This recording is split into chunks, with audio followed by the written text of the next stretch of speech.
Halo, perkenalkan nama saya Rianuri Moleningtyas dari kelas B, program studi D4 Administrasi Perkantoran. Di sini saya akan menjelaskan analisis saya mengenai etika bisnis perusahaan PT Mayora Indah Tbk. Pertama, kewajiban karyawan dan perusahaan. PT Mayora Indah Tbk menerapkan sistem kode etik yang harus dilakukan baik dari karyawan maupun perusahaan.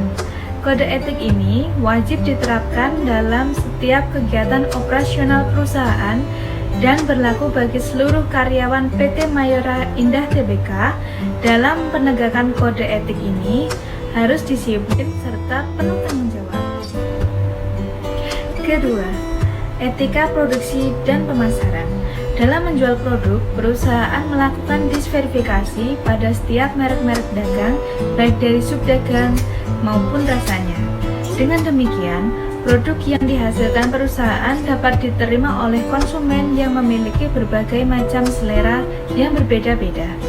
Karena dalam satu pabrik memiliki berbagai macam merek, sehingga dibentuklah 6 divisi, yaitu divisi biskuit, divisi kembang gula, divisi wafer, divisi coklat, divisi kopi, dan juga divisi makanan kesehatan.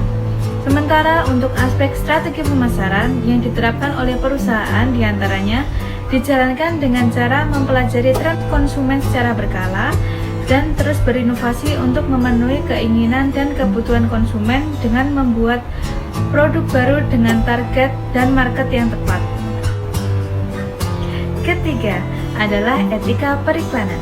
PT Mayora tidak hanya mengandalkan iklan televisi sebagai satu-satunya format beriklan, melainkan perusahaan PT Mayora mulai masuk ke ranah sponsorship, acara-acara televisi maupun sisipan iklan pada program acara yang memancing publik, agar produk yang dijual pun dapat dilihat oleh banyak mata ketika terdapat program televisi yang memang memancing publik.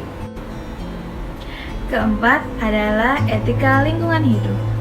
Perusahaan bekerja sama dengan pihak profesional dalam pemanfaatan kembali limbah padat yang dihasilkan dari proses pengolahan instalasi pengolahan air limbah dari pabrik untuk diolah menjadi pupuk organik yang bisa digunakan oleh petani untuk menyuburkan lahan pertaniannya.